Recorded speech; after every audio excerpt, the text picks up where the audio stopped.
Welcome to master mind of GK. एक बार फिर से आप लोग का स्वागत है मास्टर माइंड ऑफ जीके में। फ्रेंड्स, अभी हम लोग सीएसबीसी के ऑफिशियल वेबसाइट पे हैं और जैसा कि आप लोग को पता है फ्रेंड्स कि आपका मध्य निषेध सिपाही के 365 पदों के लिए बहाली आई हुई है और आज आपका 19 दिसंबर है, तो आज ही से इसका है जो रजिस्ट्रेशन शुरू होगा फ्रेंड्स। तो इस वीडियो में हम लोग पूरा डिटेल देखेंगे कि क्या क्या आपको डॉक्यूमेंट्स लगने वाला है, किस तरह से आपको रजिस्ट्रेशन करना है। अगर आप खुद करना चाहते हैं तो खुद भी कर सकते हैं फ्रेंड्स, नहीं तो आपको साइबर में जा करके आपको रजिस्ट्रेशन आज से हो रहा है तो करवा लीजिएगा। क्या क्या डॉक्यूमेंट्स पड़ेगा तो इसकी पूरी जानकारी के लिए पूरा वीडियो जरूर देखिएगा। देख सकते हैं यहाँ पर प्रोहिबिशन डिपार्टमेंट, ठीक है, प्रोहिबिशन डिपार्टमेंट यहाँ पर क्लिक करिएगा फ्रेंड्स, तो यहाँ पर आपका एक खुल जाएगा 18 तारीख की डेट में। देखिए आपका नया नोटिफिकेशन आ गया है। आपका 17 तारीख की डेट में आपका आया था इसका वैकेंसी के बारे में और 18 का है जो इसको ऑनलाइन एप्लीकेशन के बारे में भी स्टेटस आपको आ गया है। तो पूरा डिटेल देखेंगे फ्रेंड्स। चैनल पर पहली बार विजिट करें तो चैनल को सब्सक्राइब कर बेल आइकन को दबा दीजिएगा ताकि महत्वपूर्ण वीडियो का नोटिफिकेशन समय से मिलता रहे। देखिए इस पर क्लिक करेगा फ्रेंड्स तो इस तरह से आपका कुछ इंटरफेस खुलेगा। अब देखिए यहाँ पर खुल गया central selection board of constable Bihar Patna. यहाँ पर देखिए यहाँ पर स्पष्ट रूप से लिखा हुआ है रिक्रूटमेंट फॉर प्रोहिबिशन कांस्टेबल, ठीक है, एडवर्टाइजमेंट नंबर इतना। अब देखिए फ्रेंड्स यहाँ पर आपका दिया हुआ है रजिस्ट्रेशन का। पहला यहाँ पर रजिस्ट्रेशन है, तो फर्स्ट स्टेप में आपको रजिस्ट्रेशन करना है। दूसरा में आपका स्टेप में एप्लीकेशन फॉर्म को फिल करना है और तीसरा में देखिए फ्रेंड्स व्यू एप्लीकेशन स्टेटस आपको बताएगा। तो इसमें देखिए इंपॉर्टेंट है फ्रेंड्स आपका रजिस्ट्रेशन किस तरह से करेंगे और क्या क्या डॉक्यूमेंट्स लेगा, इसको हम लोग डिटेल देखेंगे, तो वीडियो के लास्ट तक बने रहिएगा। आज आपका 19 दिसंबर है, आज ही से इसका फॉर्म फिलअप हो रहा है, रजिस्ट्रेशन हो रहा है, तो आप लोग सभी लोग रजिस्ट्रेशन जरूर करवा लीजिएगा। तो वीडियो के लास्ट तक बने रहिएगा फ्रेंड्स। चलिए देखते हैं आगे आपका कि रजिस्ट्रेशन कराने में आपको क्या क्या डॉक्यूमेंट्स की आवश्यकता पड़ेगी।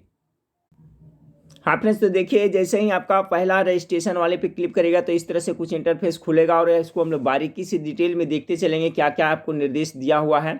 यहाँ पर देखिए लिखा हुआ है आपका फ्रेंड्स पंजीकरण और भुगतान करने के लिए निर्देश, यानी रजिस्ट्रेशन आपको किस तरह से करना और भुगतान करने के लिए निर्देश दिया हुआ है।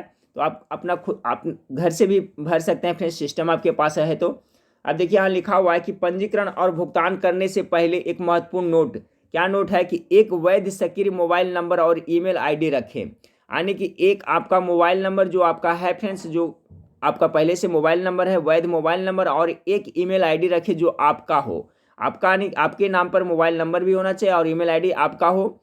ऐसा नहीं कि फ्रेंड्स आप ईमेल आईडी दूसरे का, किसी भाई का या किसी का दे दिए, ठीक है, अपना आपका खुद का ईमेल आईडी होना चाहिए। भर्ती के अंतिम चरण के पूरा होने तक केंद्रीय चयन पर्षद अभ्यर्थी से उसी मोबाइल नंबर या ईमेल आईडी पर संवाद करेगा।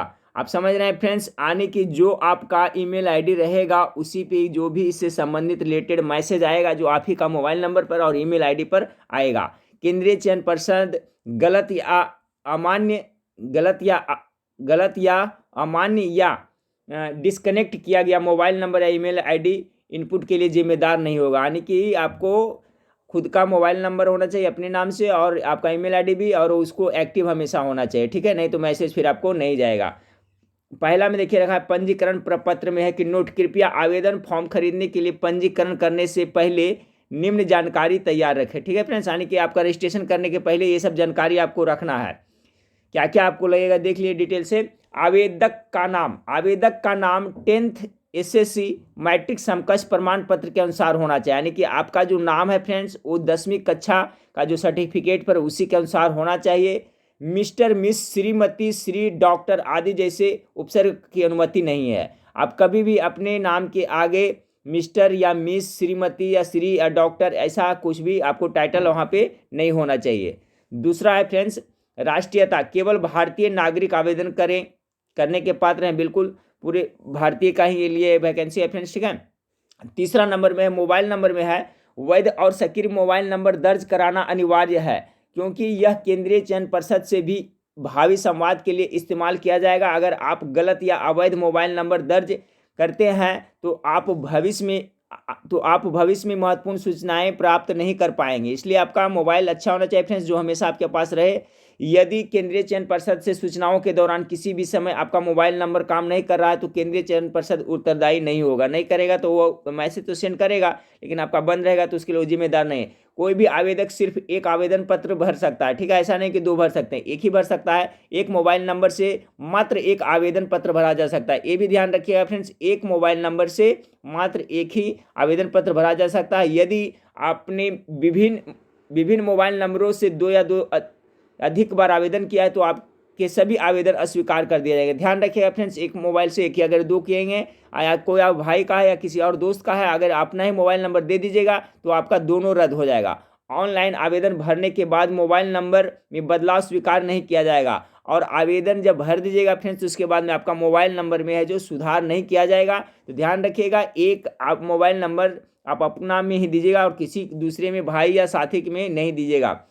देखिए चौथा नंबर पॉइंट में बताया है आपका ईमेल आईडी पंजीकरण के लिए एक व्यक्तिगत ईमेल आईडी अनिवार्य है, यानी कि आपका पर्सनल ईमेल आईडी होना बहुत जरूरी है। आप पत्राचार संवाद के लिए ईमेल आईडी का प्रयोग करेंगे। केंद्रीय चयन पर्षद admit card download, checker user result या आदि जैसे सभी महत्वपूर्ण संवाद इसी पर भेजा जाएगा, आपका ईमेल आईडी पर भेजा जाएगा। एक ईमेल आईडी से मात्र एक आवेदन भरा जा सकता है। जिस तरह से एक मोबाइल नंबर से एक आवेदन भरा जा रहा था, उसी तरह से एक ईमेल आईडी से एक ही भरा जाएगा। यदि आपने विभिन्न ईमेल आईडी से दो या दो अधिक बार आवेदन किया तो आपके सभी आवेदन अस्वीकार कर दिए जाएंगे। ऑनलाइन आवेदन करने या भरने के बाद ईमेल आईडी में परिवर्तन अस्वीकार होगा। सेम उसी है फ्रेंड्स, आपका जिस तरह से मोबाइल नंबर में आपका एक ही होगा, उसी तरह से ईमेल आईडी से भी एक ही कैंडिडेट का भरा जाएगा। पांचवा है बिहार राज्य का अधिवासी। यदि आप बिहार के निवासी हैं तो हाँ चुने, अन्यथा नहीं, ठीक है। आप बिहार का हैं तो बिहार के दस्तावेज सत्यापन के समय आवेदक को अधिवास यानी कि डोमिसाइल सर्टिफिकेट दिखाना आवश्यक है, ठीक है फ्रेंड्स। यानी कि अभी से आप बाद में आपका ये बना लीजिएगा, आपका आवासीय प्रमाण पत्र बना लिया, क्योंकि सत्यापन के समय में आपका वो दिखाना पड़ेगा। ऑनलाइन आवेदन फॉर्म भरने के बाद अधिवास सर्टिफिकेट का बदलना स्वीकार नहीं किया जाएगा। एक बात और है फ्रेंड्स, एक देखिए, अभी आपको हो सकता है कि अधिवास यानी कि आवासीय, ठीक है फ्रेंड्स, रेसिडेंशियल अभी आपको बना लेना है, और बना लेना है जो उसमें डालिएगा फ्रेंड्स अधिवास में सर्टिफिकेट नंबर, उसको फिर बदलाव नहीं, उसको बचा करके रखेगा। ऐसा नहीं कि गुम हो गया तो फिर दूसरा हम बनाएंगे या तो उसमें कुछ सुधार होगा। फिर आगे है फ्रेंड्स आपका 6 नंबर है। 6 नंबर है, कहने का मतलब है फ्रेंड्स, देखिए यहाँ पर थोड़ा सा फिर से समझ लें यहाँ पर क्या कर रहा है। ऑनलाइन आवेदन फॉर्म भरने के बाद अधिवास सर्टिफिकेट का बदलना स्वीकार नहीं किया जाएगा, ठीक है। हाँ, जो आप इसमें भर दीजिएगा फ्रेंड्स फॉर्म ऑनलाइन करते रजिस्ट्रेशन करते समय, तो उसमें जो एड्रेस दे देंगे वही एड्रेस रहेगा, फिर इसमें कोई सुधार करने को आपको मौका नहीं दिया जाएगा। फिर आपका है 6 नंबर आरक्षण कोटि। आवेदक को अपने आरक्षण कोटि का चयन करना होगा, जो जौन सा कैटेगरी में आता है। आरक्षण कोटि यथा EWS, EBC, BC, SC, ST से संबंधित अनुमान्य प्रमाण पत्र सत्यापन के समय प्रस्तुत करना अनिवार्य होगा, ठीक है। जब डॉक्यूमेंट वेरिफिकेशन होगा तो उस समय आपको दिखाना होगा। जो आवेदक बिहार राज्य के निवासी नहीं है वे अनारक्षित कोटि का चयन करेंगे, वो जनरल के तरह ट्रीट करेंगे फ्रेंड्स, उनको कोई आरक्षण नहीं मिलेगा। पंजीकरण और ऑनलाइन आवेदन पत्र भरने के बाद आरक्षण कोटि में परिवर्तन स्वीकार नहीं किया जाएगा, यानी कि जब रजिस्ट्रेशन हो जाएगा फ्रेंड्स तो किसी में कुछ आपका बदलाव नहीं होगा। लिंग में आपका है फ्रेंड्स जो लागू हो, पुरुष या महिला, ठीक है, या ट्रांसजेंडर। 8वां नंबर में देखिए दिव्यांगजन के, यदि आप दिव्यांग हैं तो यस चुने, अन्यथा नो। यदि आप यस का चयन कर रहे हैं तो आपके लिए दिए गए विकल्पों में से उचित दिव्यांग का चयन करना होगा कि किस कैटेगरी में आप आते हैं। बिहार सरकार के कर्मचारी, वैसे आवेदक जो बिहार सरकार के कर्मचारी है और आयु में छूट का लाभ उठाना चाहता है तो उन्हें बिहार के सरकारी कर्मचारी का चयन हाँ रूप में करना होगा। बिहार के सरकारी कर्मचारी से संबंधित आवेदकों को दस्तावेज सत्यापन के समय प्रासंगिक प्रमाण पत्र प्रस्तुत करना होगा, ठीक है। अगर आप बिहार गवर्नमेंट में है फ्रेंड्स तो उसके लिए हाँ करना पड़ेगा, और क्या कर रहे हैं उसका उस समय दिखाना है। भूतपूर्व सैनिक के बारे में है, आवेदक जो भूतपूर्व सैनिक है और आयु में छूट प्राप्त करना चाहता है तो उन्हें भूतपूर्व सैनिक का चयन हाँ के रूप में करना होगा, और भूतपूर्व सैनिक से संबंधित आवेदक का दस्तावेज सत्यापन के समय उनको दिखाना पड़ेगा। अब देखिए फ्रेंड्स यहाँ पर कह रहा है अनारक्षित वर्ग के अभ्यर्थी का जन्म तिथि के बारे में, इसको ध्यान से देखिएगा। 10th क्लास SSC मैट्रिक समकक्ष सर्टिफिकेट के अनुसार आपका आयु की गणना की जाएगी। 1 जनवरी 2021 को निम्न तालिका के अनुसार होना है, यानी कि 1 जनवरी 2021 को आपको 18 वर्ष मिनिमम पूर जाना चाहिए फ्रेंड्स। अगर जो आपका फरवरी में पूर रहा है, 1 जनवरी फरवरी में पूर रहा है तो आप ये फॉर्म को फिलअप नहीं कर सकते। इंपॉर्टेंट है, बहुत सारे स्टूडेंट पूछ रहे थे, तो इस पर देखिए विशेष ध्यान दीजिएगा। कह रहा है आपका मैट्रिक के सर्टिफिकेट के अनुसार 1 जनवरी से ही काउंट किया जाएगा, यानी 1 जनवरी 2021 को न्यूनतम आयु कितना होना चाहिए फ्रेंड्स, तो 18 वर्ष, और अधिकतम कितना, तो 25 वर्ष। इसी से दोनों काउंट होगा फ्रेंड्स, न्यूनतम भी और अधिकतम भी। यानी 1 जनवरी 2021 के पहले अगर आपका उस समय तक 25 वर्ष है फ्रेंड्स तो आप भर सकते हैं, अभी से नहीं। बहुत सारा स्टूडेंट है जिनका है क्या है कि अभी आयु है जो ज़्यादा हो रहा होगा, तो आपका काउंट तो कही जाएगा 1 जनवरी से, तो आप भर सकते हैं। ऐसा नहीं कि 5-7 महीना जिनका ज़्यादा हो गया वो नहीं भरेंगे, 1 जनवरी तक ही काउंट कर रहा है, तो आपका इनके लिए पॉजिटिव पॉइंट है। तो ये सभी का है फ्रेंड्स। आपका अनारक्षित के लिए देखिए आयु वर्ग पहले बता चुके थे, 18 वर्ष है न्यूनतम है और अधिकतम 25 है, और महिला का न्यूनतम 18 है और अधिकतम है जो 25 है, ठीक है। और EWS के 18-25 इसमें भी कोई आपका छूट नहीं है। जो BC है, पिछड़ा वर्ग है, उनको छूट दिया है, 18 मिनिमम है, 2 साल का छूट दिया गया है, और महिला के लिए उनको 3 साल का छूट दिया गया है। फिर SC ST में है, उनको फ्रेंड्स 5 साल का छूट दिया गया है, न्यूनतम 18 और ये अधिकतम 30 वर्ष है। उसी तरह से महिला का भी ऐसे दिया गया है, ठीक है फ्रेंड्स। तो ये आपका आयु से संबंधित हो गया। नोट में देखिए क्या लिखा है, जो आवेदक बिहार राज्य के निवासी नहीं है वे अनारक्षित कोटि का चयन करेंगे, बिल्कुल सही। जो नहीं है वो तो अनारक्षित जैसा इनको सब ट्रीट किया जाएगा। फिर बिहार के कर्मचारी के बारे में दिया है फ्रेंड्स, ये आपका आयु वर्ग के लिए उनका किस तरह से छूट है। और आगे क्या दिया है, फिर देखिए यहाँ पर दिया हुआ है दिव्यांगजन के लिए आपका छूट दिया हुआ है, किस तरह से है उनका है जो दिव्यांगजन का कितना कितना छूट दिया हुआ है। तो यहाँ पर आप वीडियो को पॉज कर करके डिटेल से देख सकते हैं, ठीक है। यहाँ पर दिया हुआ है भूतपूर्व सैनिक के लिए देखिए आयु में इनका छूट के लिए यहाँ पर दिया हुआ है। अब देखिए फ्रेंड्स आगे क्या है, इसको देख लेते हैं। उपरोक्त विवरण भरने के बाद प्रोसीड का बटन क्लिक करने पर आपका पूर्ण विवरण दिखाया जाएगा। देखिए जब ये सब है आपका विवरण भर दीजिएगा तो प्रोसीड करिएगा तो आपने जो भरा है फ्रेंड्स वो सब दिखाया जाएगा। इस अवसर पर यदि आवश्यक हो तो एडिट डिटेल बटन के लिए क्लिक करके आप सुधार कर सकते हैं। बहुत ही इंपॉर्टेंट यहाँ पर है फ्रेंड्स कि जब आप फॉर्म फिलअप रजिस्ट्रेशन के लिए करिएगा तो जब प्रोसीड करिएगा तो आपने जो जो भरा है वो आपको दिखाएगा। उस समय आपको कहीं पर ध्यानपूर्वक चेक कर लेना है कि आपका कहीं पर मिस्टेक नाम में, स्पेलिंग में, डेट ऑफ बर्थ में कहीं मिस्टेक हुआ है तो उस समय तक आपको एडिट का बटन मिलेगा, वहाँ पर आप सुधार कर सकते हैं। इसके बाद भुगतान की प्रक्रिया शुरू होगी। जब ये हो जाएगा तो भुगतान करने के बाद आवेदक का विवरण को एडिट नहीं कर सकेंगे। तो आप लोग ध्यानपूर्वक देखिएगा फ्रेंड्स कि आपका जब प्रोसीड करिएगा तो आपको उसको 2 बार 3 बार अच्छी तरह से मिलान कर लेगा, उसके बाद भुगतान का प्रोसेस करिएगा, क्योंकि भुगतान करने के बाद फिर आपका एडिट करने का मौका आपको नहीं दिया जाएगा। इसलिए इस पर विशेष ध्यान देना है, 2 बार 3 बार करके चेक कर लेना है।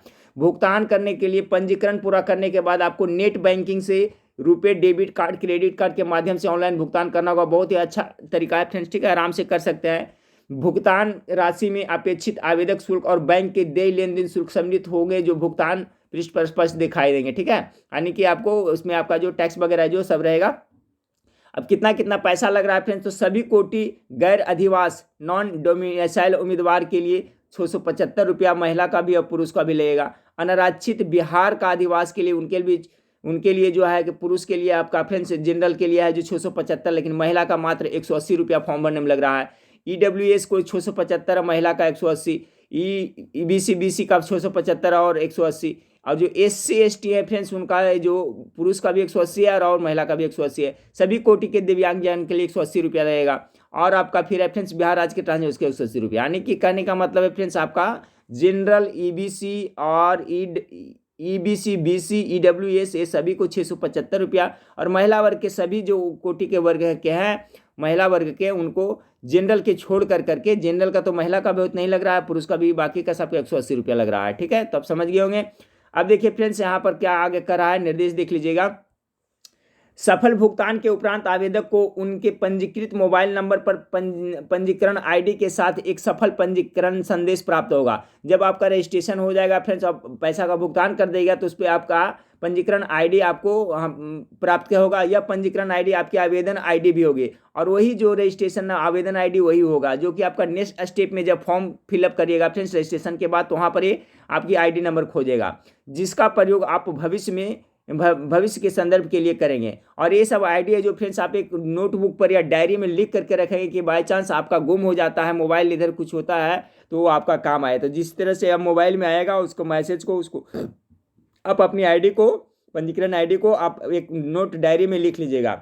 आवेदन को भुगतान करते समय सावधानी बरतनी चाहिए और एक पंजीकरण के लिए कई भुगतान से बचना चाहिए। देखिए आवेदक को भुगतान करते समय सावधानी बरतनी चाहिए और एकल पंजीकरण के लिए कई भुगतानों से बचना चाहिए। यानी कि कई बार भुगतान एक ही बार करना है। अगला है फ्रेंड्स आपका कि किसी भी मामले में सफल पंजीकरण के बाद आवेदक शुल्क राशि लौटाई नहीं जाएगी। जब आपका पैसा कट जाएगा फिर उसके बाद कोई अथी नहीं फ्रेंड्स, पैसा रिफंड नहीं होगा। भुगतान करने के बाद पंजीकरण फॉर्म में कोई परिवर्तन नहीं किया जा सकता है। मैं बार बार कह रहा हूँ फ्रेंड्स कि आप फॉर्म फिलअप का प्रोसीड बटन दबाइएगा तो वहाँ पर आप अच्छी तरह से देख लीजिएगा डेट ऑफ बर्थ, पापा के पिताजी के नाम, आप अपना नाम में स्पेलिंग सब देख ले, क्योंकि जब भुगतान हो जाएगा तो फिर आपका एडिट का ऑप्शन नहीं देगा। इसलिए भुगतान करने से पहले आवेदक को सभी विवरणों को जांच कर लेनी चाहिए। स्पष्ट लिखा है, भुगतान पैसा कटाने के पहले पूरी तरह से डिटेल में अच्छी तरह से देख लीजिएगा। आ गया फ्रेंड्स, अगर बिजली या इंटरनेट की विफलता या बैंक लिंक की धीमी गति कारण राशि की कटौती हो जाती है और आवेदक को सफल पंजीकरण संदेश नहीं मिल पाता है तो शुल्क राशि 7 कार्य दिवस के बाद पेमेंट गेटवे द्वारा लौटा जाएगा। ठीक है, देखिए कभी कभी क्या होता है फ्रेंड्स कि पैसा कट जाता है और रजिस्ट्रेशन नहीं होता है तो उसके लिए आपका 7 कार्य दिवस में आपको पैसा रिफंड हो जाएगा। आवेदन भरने की अंतिम तिथि के बाद किसी भी परिस्थिति में आवेदन स्वीकार नहीं किया जाएगा। आवेदक को सलाह दी जाती है कि आवेदन के लिए अंतिम तिथि का इंतजार न करें और पहले अनुपस्थिति कर दे। तो शायद फ्रेंड्स आपका इसका 18 ठीक है, कितना 18 जनवरी तक इसका लास्ट डेट है और 19 दिसंबर से यानी इसका फॉर्म आप फिलअप हो रहा है। तो आज से हो रहा है फ्रेंड्स, तो आज आप अपना फिलअप कर सकते हैं। पंजीकरण देखिए, रद्दीकरण, यदि आपके गलत विवरण के साथ पंजीकरण और भुगतान किया गया तो आप क्या विवरण को एडिट नहीं कर सकते हैं। इस स्थिति में आवेदन रद्दीकरण प्रावधान का उपयोग करें। पंजीकरण रद्द कर सकता है किंतु पहले भुगतान किया गया आवेदन शुल्क लौटाया नहीं जाएगा और नए पंजीकरण के लिए पुनः आवेदन शुल्क देना होगा। देखिए यहाँ पर एक ऑप्शन दिया है फ्रेंड्स, ये आप ध्यान रखिएगा, बहुत अपने फायदा के लिए दिखता है सभी को। देखिए कह रहा है यदि आपने गलत विवरण के साथ पंजीकरण और भुगतान कर दिया, ठीक है, जो आपने विवरण भरा था और वो गलत हो गया और पैसा भी कटा दिए, तो ऐसी स्थिति में विवरण का तो एडिट यानी कि जो लिखे उसमें एडिट नहीं कर सकते हैं। ऐसी स्थिति में क्या करेगा, उसके पास ऑप्शन दिया है, आपके आवेदन रद्दीकरण प्रावधान का उपयोग कर, यानी कि जो रजिस्ट्रेशन के उसको रद्द कर दे, रजिस्ट्रेशन को रद्द कर दे। लेकिन रद्द करिएगा फ्रेंड्स तो आपका जो पैसा लगा वो आपको लौटाएगा नहीं। तो रद्द करने के बाद फिर क्या है, आप नए रजिस्ट्रेशन पुनः कर सकते हैं। ठीक है, पुनः फिर कर सकते हैं, पैसा आपको नहीं देगा। अगला है फ्रेंड्स आपका पंजीकरण रद्द करने के लिए दिशा निर्देश, किस तरह से रद्द होता है। पंजीकरण रद्द करने के लिए देखिए आपका ये वेबसाइट आपका दिया हुआ पर जाएं और व्यू एप्लीकेशन स्टेशन बटन पर क्लिक करें। यहाँ पर जा करके व्यू इस पर क्लिक करेगा, अपना आवेदन पंजीकरण आईडी, मोबाइल नंबर और जन्म तिथि दर्ज करने के बाद सबमिट बटन करिएगा। ठीक है, बाकी तो काम करेगा, मोबाइल नंबर ये सब काम करेगा। इस तरह से बताया है कि किस तरह से आपका रद्द करना है। सबमिट बटन पर क्लिक करने के बाद आवेदन के सबमिट बटन पर क्लिक करने के बाद आवेदक के विवरण कैंसिल रजिस्ट्रेशन बटन दिखाएगा। ठीक है, उसके बाद में आपको वहाँ पर कैंसिल करना है। इस तरह से क्लिक करने के बाद आवेदक को उनकी पंजीकृत मोबाइल पर 1 टाइम पासवर्ड OTP प्राप्त होगा। आवेदक OTP दर्ज करने कैंसिल बटन क्लिक करेंगे, उनका पंजीकरण रद्द कर दिया जाएगा। ठीक है, ऐसा नहीं कि डायरेक्ट आपको करे OTP आएगा उसके बाद ही कर दिया जाएगा। फिर तो ऐसी स्थिति ना आए फ्रेंड्स, वैसी नौबत ना आए, इसलिए आप लोग जब भुगतान करने के पहले अच्छी तरह से देख लीजिएगा। रद्दीकरण के बाद आवेदक को उनके पंजीकृत मोबाइल पर जिसमें पंजीकरण रद्दीकरण का उल्लेख होगा। पंजीकरण रद्द करने के बाद आवेदक का मोबाइल ईमेल ID मुक्त कर दिया जाएगा, यानी जैसे ही आपका रद्द होगा फ्रेंड्स तो पुनः से होगा मुक्त कर दिया जाएगा ताकि आवेदक उसी मोबाइल नंबर और ईमेल ID से फिर से पंजीकरण कर सके। ठीक है फ्रेंड्स, तो ऐसी नौबत नहीं आनी चाहिए एक बार में, क्योंकि पैसा भी आपको 675 रुपया लग जाएगा और पुनः वापस भी नहीं करेगा तो इतना का आपका दंड लग जाएगा। इसलिए आप लोग पैसा भुगतान करने के पहले अच्छी तरह से सब कर लीजिएगा। अब देखिए फ्रेंड्स, 1 जनवरी 2000 तक या इससे पूर्व आपको इंटरमीडिएट 10+2 परीक्षा या समकक्ष परीक्षा उत्तीर्ण होना अनिवार्य है। ये भी देखिए फ्रेंड्स यहाँ पर आपका क्लियर कर दिया है कि जो वैकेंसी है जो आपका फ्रेंड्स इंटरनेट कराए 1 जनवरी यहाँ तक होना चाहिए। 1 जनवरी 2021 तक आपका रिजल्ट हो गया होना चाहिए, इसके बाद रहेगा तो नहीं होगा। इसके पूर्व इंटरमीडिएट में परीक्षा समकक्ष उत्तीर्ण होना अनिवार्य होगा, यानी कि 1 जनवरी 2021 के पहले तक आपको इंटर पास होना चाहिए और उतनी वही डेट में आपको 18 वर्ष आयु भी पूरी होनी चाहिए। कृपया पंजीकरण और भुगतान के लिए आगे बढ़ने से पहले घोषणा चेक बॉक्स टिक कर लीजिएगा। अब देखिए पहला जो रजिस्ट्रेशन करिएगा फ्रेंड्स तो उसको आगे बढ़ने के लिए यहाँ पर देखिए घोषणा वाला, इसको क्लिक कर लीजिएगा। ये घोषणा करता हूँ क्या करते हो, इसके बाद ही आगे आप बढ़िएगा। तो मेरे ख्याल से आपको कंप्लीट जानकारी मिल गई होगी फ्रेंड्स कि किस तरह से पंजीकरण रजिस्ट्रेशन करेंगे, किन किन बातों पे ध्यान देना है। आपको एक वैलिड मोबाइल नंबर जो आपका खुद का हो, एक ईमेल ID आपका पर्सनल होना चाहिए। ठीक है, बाकी आपको समझ में नहीं आ रहा है घर पे फ्रेंड्स तो साइबर में जाइएगा, लेकिन ये सब जो मैं बताया हूँ उस पर विशेष ध्यान रखिएगा। रजिस्ट्रेशन करने से पहले, प्रोसीड करने के पहले अच्छी तरह से एक बार देख लीजिएगा कि आपका नाम में कहीं कुछ फॉल्ट वगैरह है, तभी आप राशि कटवाइएगा। और उस जो आएगा आपका रजिस्ट्रेशन पंजीकरण संख्या आएगा, उसको एक नोटबुक में लिख के रखिएगा। अगर किसी कारणवश फिर भी गलती हो जाती है तो घबराने की जरूरत नहीं, बस आपका 675 रुपया जो लग रहा है वो पुनः लगेगा। रजिस्ट्रेशन रद्द कर करके पुनः आवेदन आप कर सकते हैं। तो उम्मीद करता हूँ फ्रेंड्स कि ये वीडियो आप लोग को पसंद आया होगा। पसंद आएगा तो वीडियो को लाइक जरूर करेगा। और आज से 19 तारीख से ही आपका 19 दिसंबर से रजिस्ट्रेशन हो रहा है, तो आप लोग रजिस्ट्रेशन कर लें। तो पहला स्टेप आपका ही था फ्रेंड्स, दूसरा स्टेप में और तीसरा स्टेप इसके करने के बाद ही आपका खुलेगा।